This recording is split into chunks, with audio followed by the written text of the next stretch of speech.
सगळ्यांचं स्वागत करतो. डिपार्टमेंटल PSIच्या मेन्स 2023-24च्या पॉईंट ऑफ व्ह्यूनं आपण यशोमार्ग नावाची एक बॅच लॉन्च केली होती आणि आहे पण जी बॅच आपल्या किरण गुरुजी या चॅनलवरती अवेलेबल आहे. या बॅचमध्ये ज्यांना कोणाला सहभागी व्हायचं आहे अशा विद्यार्थ्यांनी कृपया करून किरण गुरुजी नावाचा जो ॲप आहे आपल्या या ॲपवरती जाऊन त्या ठिकाणी यशोमार्ग नावाची जी बॅच आहे ती बॅच तुम्ही जॉईन करावी. या बॅचच्या माध्यमातून तुम्हाला पूर्णपणे 10 प्रश्न सेट आणि त्या 10 प्रश्नांचे सविस्तररित्या एक्सप्लेनेशनचे व्हिडिओ या ठिकाणी मिळतील. तर हा जो व्हिडिओ मी बनवतोय हा व्हिडिओ पहिल्या टेस्टचा पहिल्या 50 प्रश्नांचा आहे.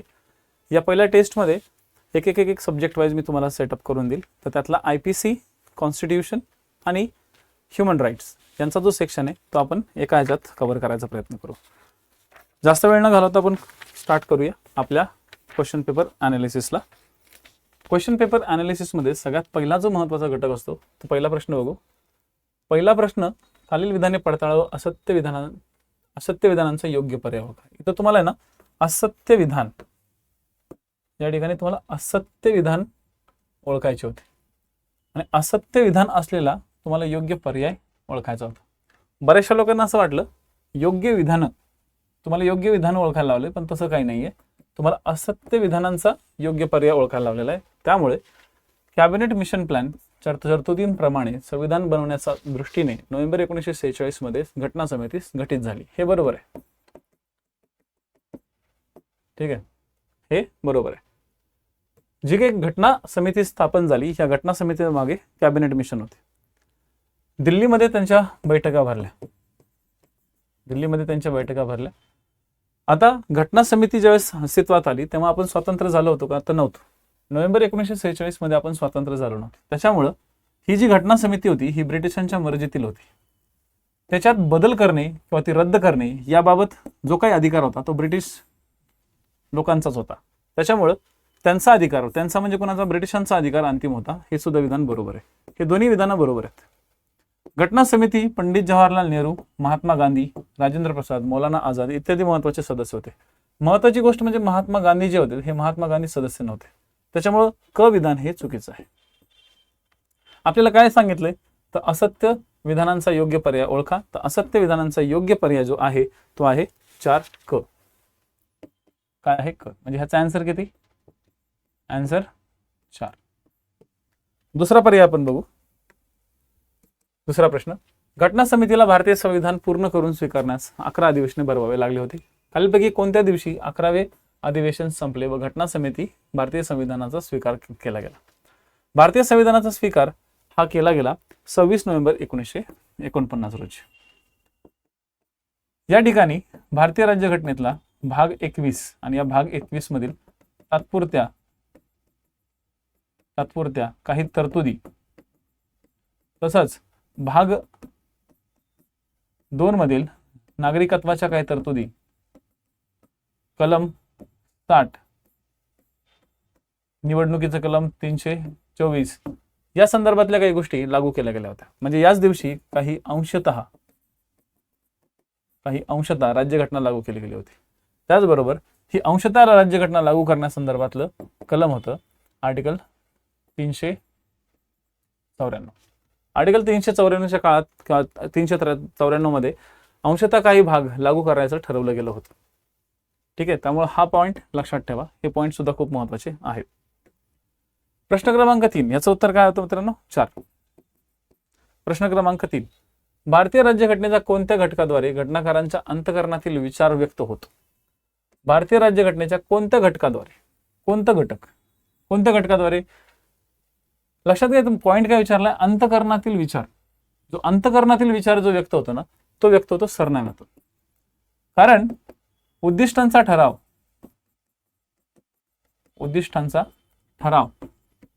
हा नेहरूंनी मांडला होता. आणि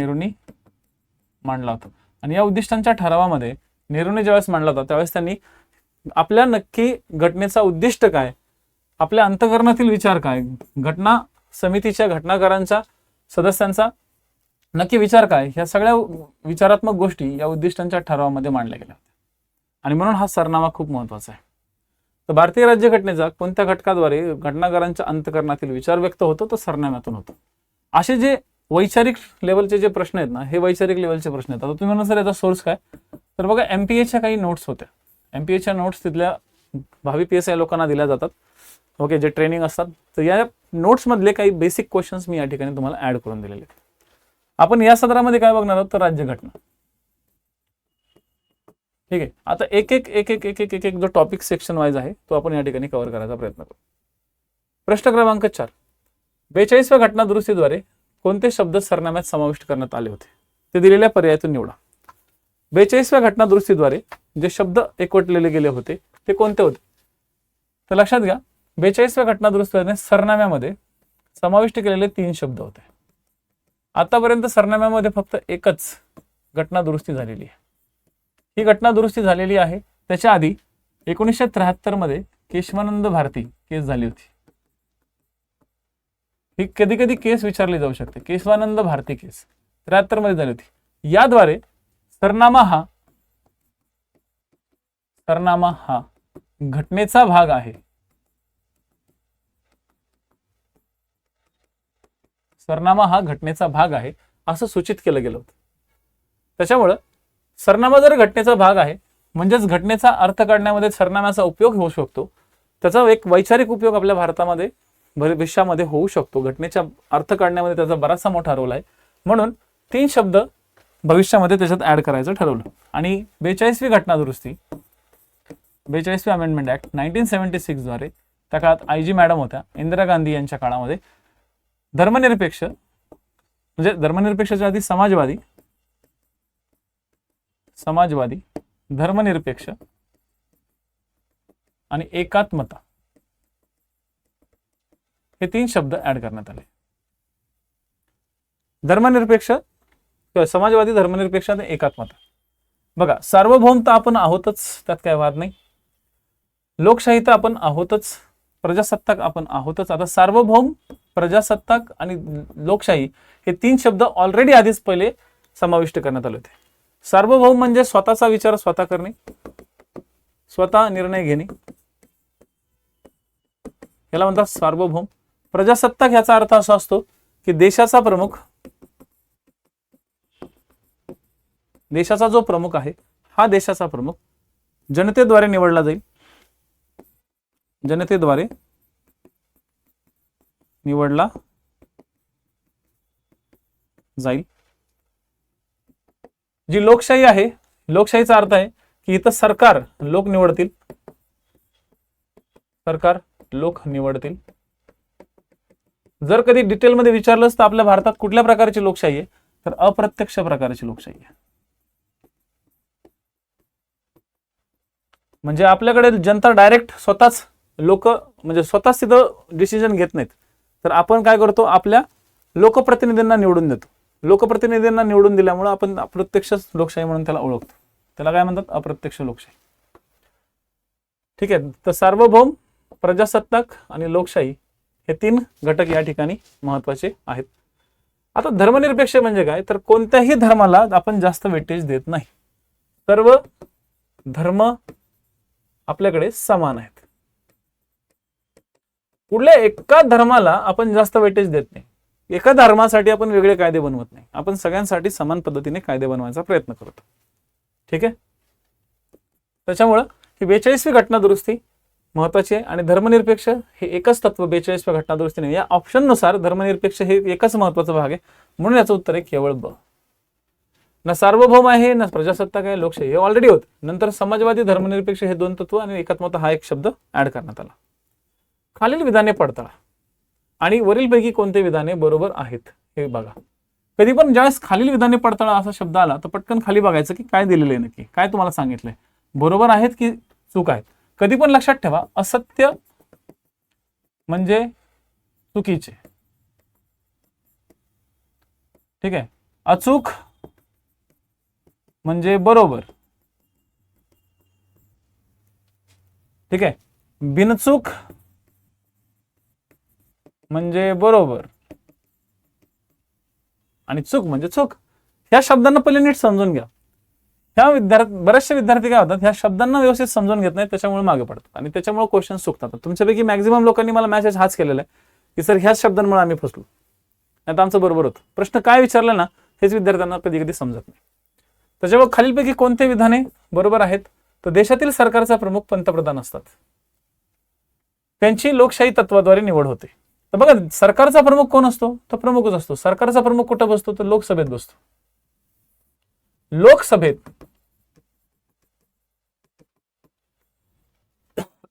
लोकसभेत जो बसलेला असतो, लोकसभेत जे सरकार असतं, या सरकारकडे असतं बहुमत. आणि बहुमत प्राप्त पक्षाचा जो नेता असतो, बहुमत प्राप्त पक्षाचा नेत्यालाच आपण म्हणतो प्राईम मिनिस्टर. प्राईम मिनिस्टर आता सध्या नरेंद्र मोदीजी आहेतच. तर आपण त्याला म्हणू शकतो देशातील सरकारचा प्रमुख पंतप्रधान असतात, ज्याची निवड लोकशाही पद्धतीने होते, कारण की जनता लोकसभेला निवडून देते ना. जनता लोकसभेला निवडून देते आणि त्याद्वारे निवड होते. तर देशातील सर्वोच्च शासक राष्ट्रपती असतात, त्यांची प्रजासत्ताक तत्वाद्वारे निवड होते. राष्ट्रपतीची निवड प्रजासत्ताकाद्वारे होते, म्हणजे प्रजासत्ताक या तत्वाद्वारे होते. प्रजासत्ताकचा अर्थ काय असतो? मी आताच सांगितलं होतं. प्रजासत्ताकचा अर्थ आहे देशाचा प्रमुख जनतेद्वारे निवडला जाईल. आपल्या देशामध्ये अप्रत्यक्षरित्या निवडला जातो. आपल्या देशामध्ये राष्ट्रपतीच्या निवडणुकीमध्ये लोकसभा चे सर्व प्रत्यक्ष सदस्य जे निर्वाचित असतात, राज्यसभेचे अप्रत्यक्ष निवडून आलेले सदस्य, ठीक आहे, राज्यसभेचे नामनिर्देशित नसतात. 12 नामनिर्देशित जे लोक असतात त्यांना चान्स मिळत नाही राष्ट्रपतीच्या निवडणुकीला. आणि राज्यांच्या विधानसभा तसंच युटीच्या विधानसभा, अशा आपल्या भारतामध्ये 30 विधानसभा आहेत. त्या 30 विधानसभांचे प्रत्यक्ष सदस्य. विधान परिषदांना चान्स मिळत नाही. विधान परिषदांना निवड म्हणजे त्यांना समावेश नसतो. तर विधानसभा, राज्यसभा, लोकसभा या ठिकाणाहून आलेले जे काही सदस्य असतात, हे सदस्य राष्ट्रपतीला निवडतात. या सर्व सदस्यांना जनतेनेच निवडून दिलेलं असतं, प्रत्यक्ष अप्रत्यक्ष. जनतेने जर यांना निवडून दिले आणि हे जर राष्ट्रपतीला निवडून देतात, याचा अर्थ राष्ट्रपती जनतेद्वारे अप्रत्यक्ष निवडून देतोय. आपल्याकडे राष्ट्रपतीचा काय वंश परंपरागत पद्धत आहे का? म्हणजे बापानंतर लगेच पोरगा राष्ट्रपती झालाय असे काय तत्व आहेत का आपल्याकडे? नाही, आपल्याकडे ते चालतच नाही. आपल्याकडे थोडीच उत्तर कोरियासारखी तरतूद आहे. त्यामुळे प्रजासत्ताक ही तत्व लक्षात ठेवा. ओके, हे दोन्ही विधानं कशी आहेत? हे दोन्ही विधानं बरोबर आहेत. त्याच्यामुळे काय होईल? याचं उत्तर काय येणार? तर अ आणि ब हे दोन्ही विधानं बरोबर आहेत. कोणत्या खटल्यात भारतीय संविधानाची उद्देश पत्रिका ही संविधानाचा भाग नाही असे मत सर्वोच्च न्यायालयाने दिले होते? उद्देश पत्रिका म्हणजेच काय? तर सरनामा. आणि तो खटला होता 1960चा बेरुबारी खटला.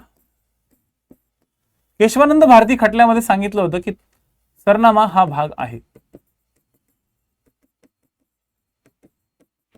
LICचा खटला 1995च्या काळामध्ये आला होता, ज्याच्यामध्ये सांगितलं होतं की अविभाज्य घटक आहे.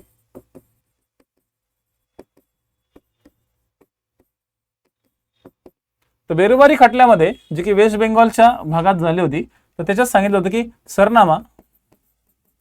सरनामा आणि त्याच्यातील जे काही अर्थ आहेत किंवा जे काही संज्ञा आहेत यांचा अर्थच निघत नाही. यांचा अर्थ निघत नाही. जर यांचा अर्थ निघत नाही, यांचा अर्थच निघत नाही, म्हणजेच या ज्या संज्ञा आहेत यांचा अर्थच निघत नाही, तर या ज्या संज्ञा आहेत या संज्ञा आपल्या भारतीय राज्यघटनेचा भाग असू शकत नाही. त्याच्यामुळे उद्देश पत्रिकेला भारतीय राज्यघटनेचा भाग समजला जाणार नाही. वरीलपैकी सर्व हे पर्याय चुकीचं आहे. त्याच्यामुळे ह्याचं उत्तर आहे 3.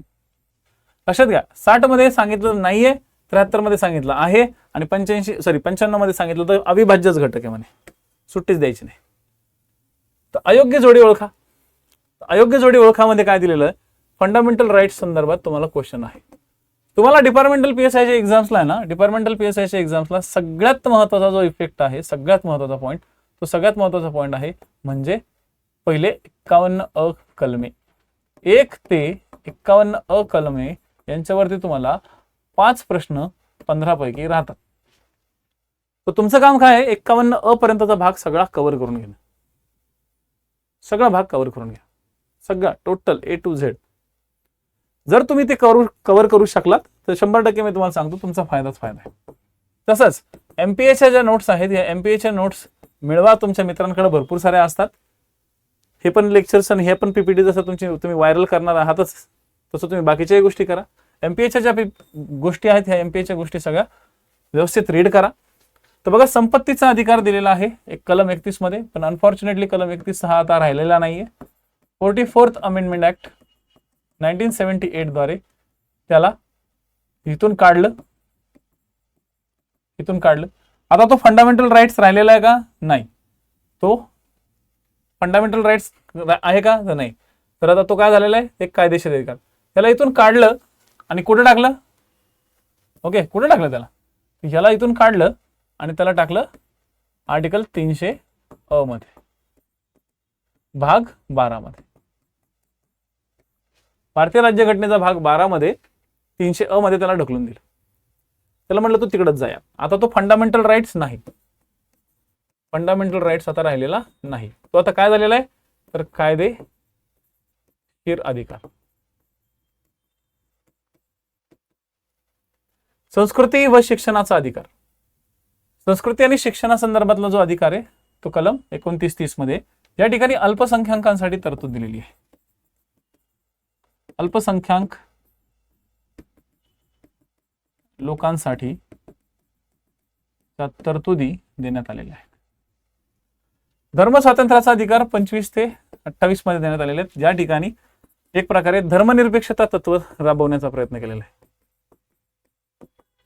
धर्मनिरपेक्षता तत्व हे जर फंडामेंटल राईट्स मध्ये कुठं असेल तर ते धार्मिक स्वातंत्र्यामध्ये आहे. या ठिकाणी तुम्हाला तुमच्या आचार, सत्सद, विवेक, बुद्धी या सगळ्यांचा वापर आचार करता येऊ शकतो. आणि स्वातंत्र्याचा अधिकार हा दिलेला आहे 14 ते 18 मध्ये. ठीक आहे, तर हे असं दिलेलं आहे, पण हे चुकीचं आहे. 14 ते 18 मध्ये दिलेलं नाही. 14 ते 18 मध्ये स्वातंत्र्याचा अधिकार दिलाय का? नाही दिला. 14 ते 18 मध्ये दिलेला आहे कशाचा? ओके, तर समानतेचा अधिकार. स्वातंत्र्याचा जो अधिकार दिलेला आहे तो दिलेला आहे 19 ते 22 मध्ये. याच व्यतिरिक्त शोषणाविरुद्धचा अधिकार. शोषणाविरुद्धचा अधिकार 23-24 मध्ये देण्यात आलेला आहे. आणि रिट्स संदर्भातला अधिकार 32 मध्ये देण्यात आलेला आहे. हे जे तरतुदी आहेत हे लक्षात ठेवा. भारतीय राज्यघटनेमध्ये फंडामेंटल राईट्सचा एक बेसिक क्वेश्चन विचारण्याचा प्रयत्न केलेला होता. प्रश्न क्रमांक 8. भारतातील आर्मी इन्स्टिट्यूट ऑफ लॉ ही संस्था लष्करातील अधिकाऱ्यांना कायद्याचं प्रशिक्षण देते. ही संस्था सार्वजनिक कार्य व शिक्षण देण्याचे कार्य करत आहे. पुढील कलमांतर्गत ही संस्था राज्य या शब्दाच्या व्याख्येत येते. मग कुठल्या कलमांतर्गत येते? कुठल्या कलमांतर्गत? तर ती 13 अंतर्गत येते का? 14 अंतर्गत येते का? 12 अंतर्गत येते का? तर नाही, ही 12 अंतर्गत येते. राज्य, फंडामेंटल राईट्स मध्ये राज्य ही संकल्पना 12 मध्ये दिलेली आहे. 14 मध्ये 2 संकल्पना दिलेल्या आहेत. एक, कायद्यापुढे सर्व समान.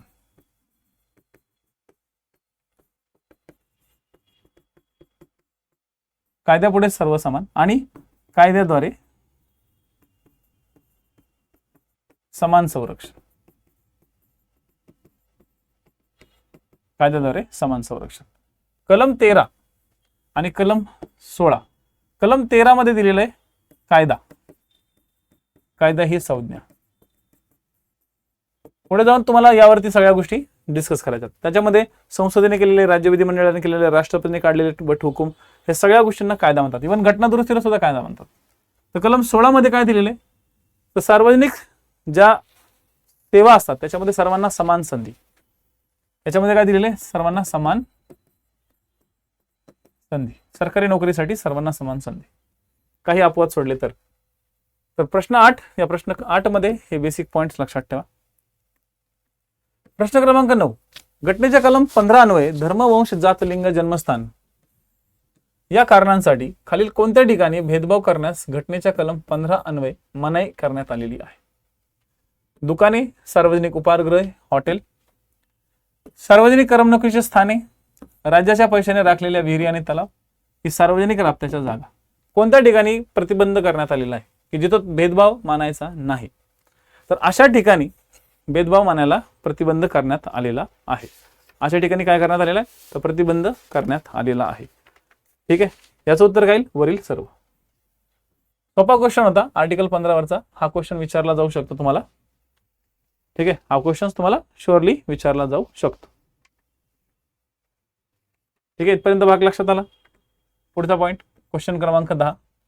भारतीय घटनेच्या कलम 17च्या अंमलबजावणीकरिता संविधानाच्या टिंबटिंबप्रमाणे दिलेल्या अधिकाराप्रमाणे संसदेने अस्पृश्यता अपराध कायदा 1955 अंमलात आणला.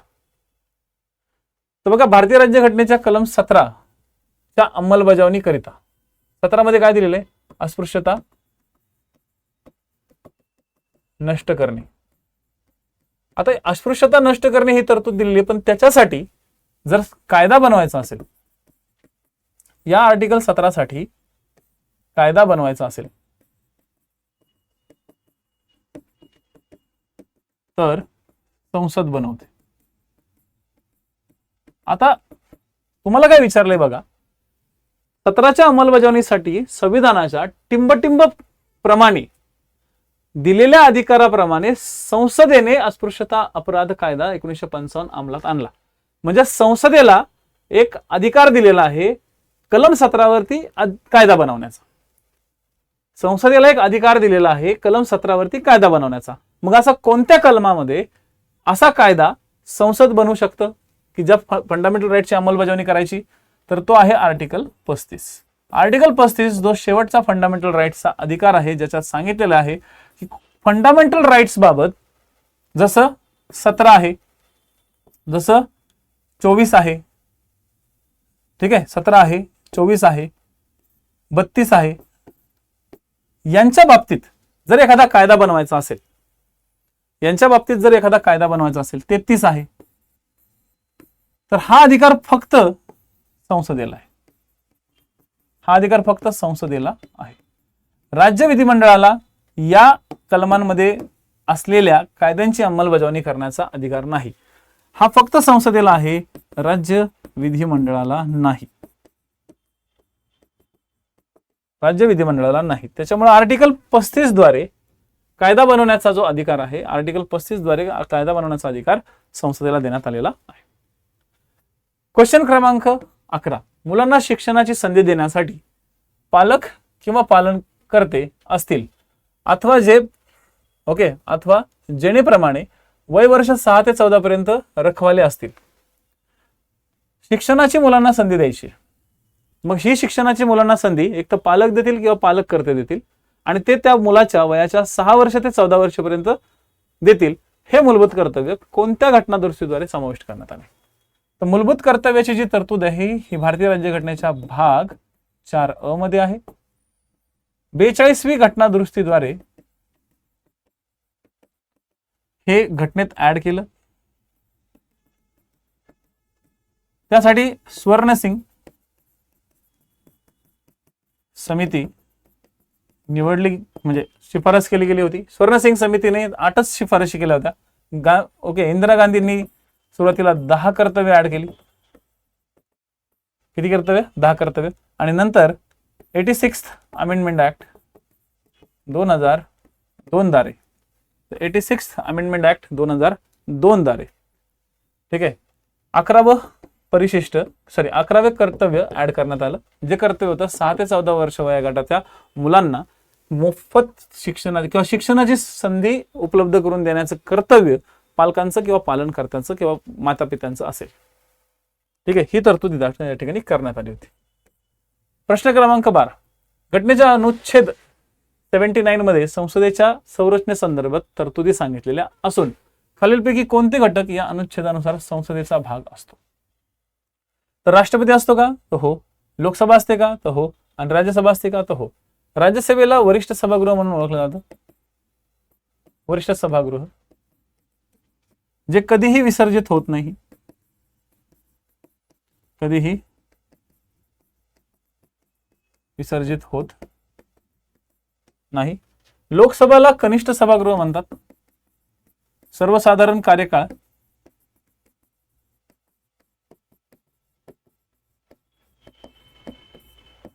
5 वर्षाचा असतो, हेही बहुमत असेल तर, आणि हे विसर्जित होत राहत. हे विसर्जित होतं राहतं. लोकसभेला कनिष्ठ सभागृह, राज्यसभेला वरिष्ठ सभागृह आणि तिसरा सभागृह म्हणून राष्ट्रपतीला ओळखलं जातं. त्यांना तिसरे सभागृह म्हणतात. काय म्हणतात? तिसरे सभागृह. कारण की कायद्याला अंतिम मंजुरी, कायद्याला अंतिम मंजुरी राष्ट्रपती देतात. लोकसभा आणि राज्यसभा यांच्या मंजुरीनंतर कायद्याला अंतिम मंजुरी शेवटी तोच देणार ना, त्यामुळे त्याला तिसरे सभागृह म्हणतात. म्हणून तो राष्ट्रपती हे जे पद आहे ना, हे संसदेचा भाग आहे. लक्षात घ्या, संसदेचा भाग आहे. राष्ट्रपती संसदेचा सदस्य नसतो. ओके, संसदेचा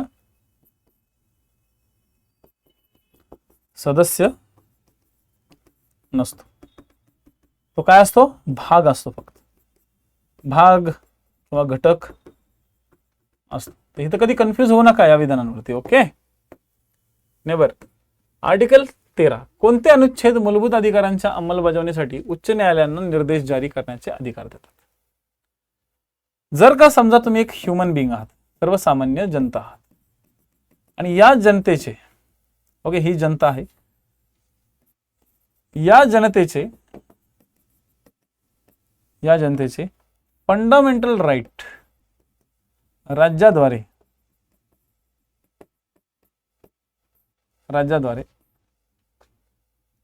बाधित झाले.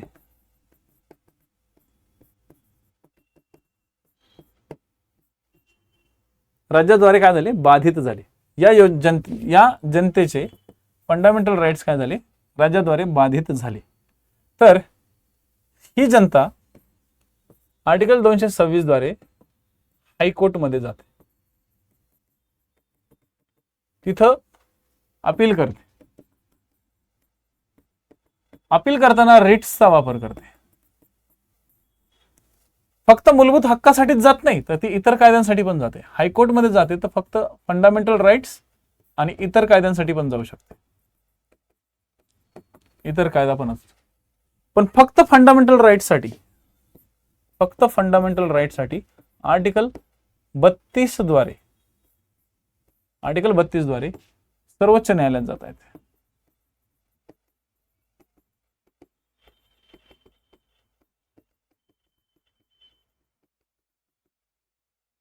कशात जाता येते? सर्वोच्च न्यायालयात जाता येते. आर्टिकल 32 द्वारे सर्वोच्च न्यायालयामध्ये जाता येते. त्याच्यामुळे फंडामेंटल राईट्सचा जो पॉईंट आहे, हा फंडामेंटल राईट्सचा पॉईंट समजा. आर्टिकल 32 द्वारे सर्वोच्च न्यायालयात आणि आर्टिकल 226 द्वारे हायकोर्टमध्ये. फक्त एवढं लक्षात ठेवा, हायकोर्टमध्ये इतर कायद्यांसाठी पण जाता येतं आणि फंडामेंटल राईट्ससाठी पण जाता येतं. पण सर्वोच्च न्यायालयामध्ये आर्टिकल 32 द्वारे फक्त तुम्ही फंडामेंटल राईट्ससाठी जाऊ शकता. इतर कायद्यांसाठी सर्वोच्च न्यायालयात जाता येत नाही. ठीक आहे, त्याच्यामुळे याचं उत्तर येईल आर्टिकल 226. आर्टिकल 14, भारतीय संसदेसंबंधी खालील जोड्या अचूक जुळवा. ओके, अचूक तुम्हाला या ठिकाणी जोड्या जुळवायच्या. कोणत्या कोणत्या अचूक जोड्या आहेत मग? ओके, अचूक जोड्या कोणत्या कोणत्या आहेत सांगा.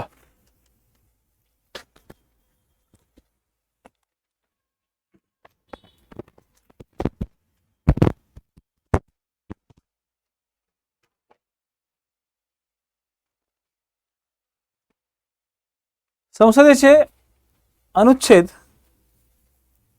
85 नुसार अधिवेशन जे असतात ते राष्ट्रपती बोलवतात. ठीक आहे, अधिवेशन काय बोलवतात? तर राष्ट्रपती बोलवतात. संसदेची सत्र समाप्ती आणि विसर्जन हे राष्ट्रपती करतात 85 प्रमाणे. मग त्याच्यामुळे काय येईल? 85. ठीक आहे, 85(3). तर 87 द्वारे, ओके, 87 द्वारे किंवा तुम्ही डायरेक्ट 88 जरी बघितलं, 88 द्वारे मंत्री आणि महान्यायवादी यांचे सभागृहाबाबतचे हक्क. तर 88 ड बिलॉंग करतं 1शी. तर ड बिलॉंग करतं 1शी, तर एक तर हे आणि हे असेल, आणि अ बिलॉंग करतं 3शी. ओके, अ बिलॉंग करतं 3शी, म्हणजे अ बिलॉंग करतं 3शी म्हणजे हे असेल. म्हणजे याचंच उत्तर काय असणार? 2. कधी पण अशा जोड्या लावांमध्ये दोन जरी प्रश्न तुम्हाला दोन जरी जोड्या येत असतील तरी तुमचं उत्तर सहज निघू शकतं. म्हणजे 87 काय आहे? 87 बघा, पहिले आपण 85चं घेऊ. संसदेची सत्रे जी की वर्षातून 2 व्हावी. वर्षातून कमीत कमी 2 तरी व्हावी. सत्र समाप्ती हे राष्ट्रपती साहेबच करतात. भरवणं सुद्धा त्यांच्या हातात आणि विसर्जन कोणाचं, तर लोकसभेचं, ते सुद्धा राष्ट्रपतीच करतात. राष्ट्रपती लोकसभेचं विसर्जन करतो, पंतप्रधान कधी करत नाही. मंत्री आणि महान्यायवादी यांना संसदेच्या बैठकांना बसता येत, संसदेच्या बैठकांना बसता येते, पण मतदान नाही करता येत.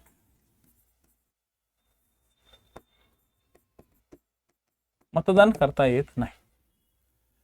संसदेचे मंत्री त्याच सभागृहामध्ये मतदान करतील, दुसऱ्या सभागृहात जाऊन मतदान करणार नाही. ते दुसऱ्या सभागृहात बसतील.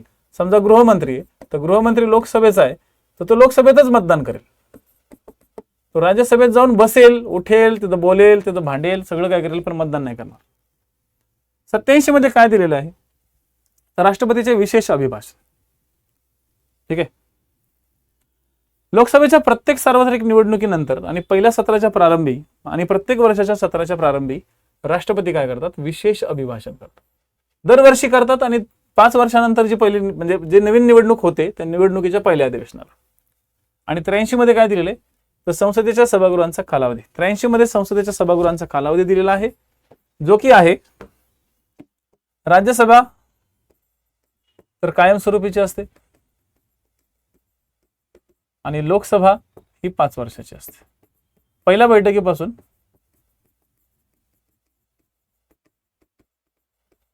5 वर्ष, पहिल्या बैठकीपासून 5 वर्ष. यादी 1 आणि यादी 2 यामध्ये दिलेल्या मुद्द्यांची योग्य जोड्या जुळवा. तर यादी 1 मध्ये काय दिलेले, राज्यघटनेतील परिशिष्टे, आणि यादी 2 मध्ये दिलेले त्याच्या तरतुदी. तर 5व्या परिशिष्टामध्ये काय दिलेले, तर 5व्या परिशिष्टामध्ये याच्यामध्ये काय दिलेलं असणार, ठीक आहे, 5व्या परिशिष्टामध्ये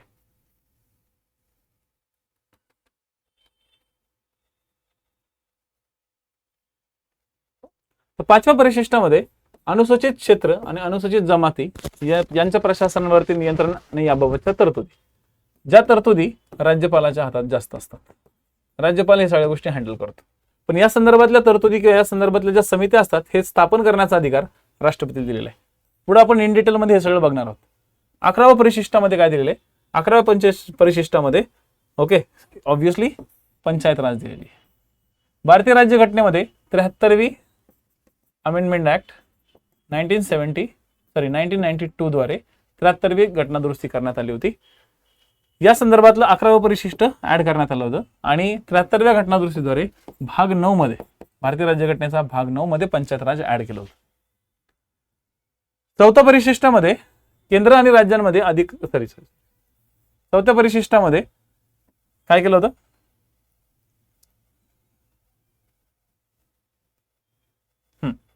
चौथं परिशिष्ट यामध्ये राज्यसभेसाठी प्रत्येक राज्याला, ठीक आहे, राज्यसभेसाठी प्रत्येक राज्याला, राज्यसभेसाठी प्रत्येक राज्याला, ठीक आहे, प्रत्येक राज्याला आणि केंद्रशासित प्रदेशाला वाटप केली जाईल. राज्यसभेसाठी प्रत्येक राज्याला त्याच्या लोकसंख्येच्या हिशोबानं वाटप केले जाईल. तर केंद्रशासित प्रदेशाला जी राज्यसभेची जागा वाटली जाते या बाबत संसद कायदा करते. आणि प्रत्येक राज्याला जी जागा वाटली जाते ओके किंवा प्रत्येक राज्याला जी जागा दिली जाते ती लोकसंख्येच्या आधारावर दिली जाते आणि जी निवड केली जाते विधानसभेतून, लक्षात घ्या, राज्यसभेसाठी निवड विधानसभेतून होते. विधानसभेतून राज्यसभेत लोक निवडले जातात. तर हे निवडले जातात प्रमाणशीर प्रतिनिधित्वाची पद्धत आणि एकल, कधी ऐकलं असेल हे, एकल संक्रमणीय तत्व, म्हणजे थोडक्यात अप्रत्यक्षरित्या यांची निवड केली जाते.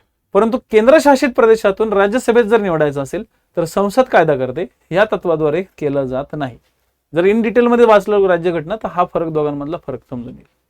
राज्यांमध्ये या पद्धतीने निवडून दिलं जातं विधानसभेतून राज्यसभेत, तर केंद्रशासित प्रदेशामध्ये संसद कायदा करते त्या पद्धतीने होते. केंद्रशासित प्रदेशामध्ये अशा पद्धतीने निवडलं जात नाही, तिथं वेगळ्या पद्धतीने निवडलं जातं. आणि 7वं परिशिष्ट आहे केंद्र आणि राज्यामध्ये अधिकाराचे वाटप, त्याच्यामुळे ह्याचं उत्तर येईल 4. ठीक आहे, तर केंद्र आणि राज्यामध्ये अधिकारांचं वाटप करणाऱ्या ज्या सूची आहेत त्या सूची 3 दिलेल्या आहेत. एक आहे केंद्र सूची, ज्याच्यावरती फक्त संसद कायदा करते. दुसरा आहे राज्य सूची, त्याच्यावरती राज्य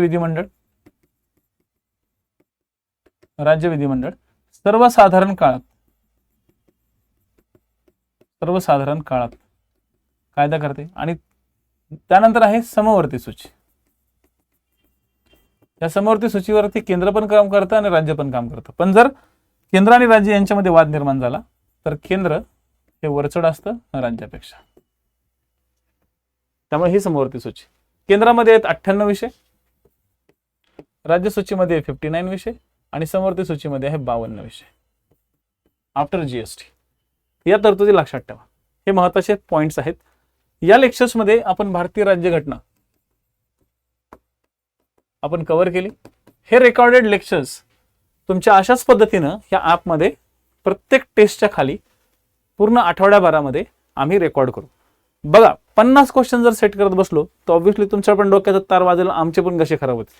खरं सांगायचं 150 ते 150 प्रश्न मी एकदम एवढ्या डिटेल एवढंच राहणार आहे, परंतु ह्याला टप्प्याटप्प्याने आम्ही सेट करतोय. आम्ही पण माणसं आहोत, रोबोट नाही आहोत. त्यामुळं जे काही एक्सप्लेनेशन असेल ते तुमच्या टेस्टच्या हिशोबाने दिले जाईल.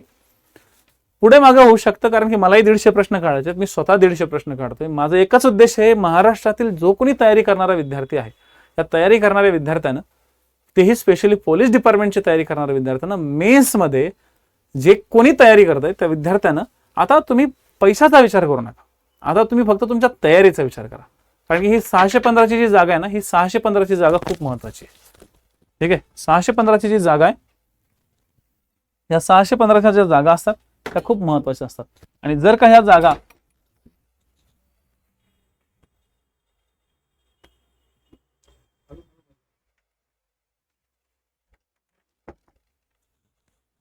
ज्या जागा आहेत यामध्ये तुम्ही जर सिरियस तयारी करताय आणि तुम्हाला माहिती आहे की बाबा आपला स्कोर चांगला आहे आणि आपण तयारी केली पाहिजे स्पर्धा परीक्षेच्या या मेन्सच्या पॅटर्नची आणि टेस्ट सिरीज लावली पाहिजे, तर तुम्हाला एक चांगला ऑप्शन आहे. किरण गुरुजी नावाचा आपला प्लॅटफॉर्म आहे. या प्लॅटफॉर्मवरती तुम्हाला यशोमार्ग नावाची जी बॅच आहे, ही यशोमार्ग नावाची बॅच तुम्हाला नक्की मिळेल. याच्यातनं तुम्हाला एक्सप्लेनेशन पण मिळतील, टेस्ट फक्त तिथून मिळतील. बरेचसे विद्यार्थी मला कॉन्टॅक्ट करतात की सर आम्हाला व्हॉट्सअपवरती टेस्ट सिरीज मिळेल का, आम्हाला टेलिग्रामवरती टेस्ट सिरीज भेटेल का.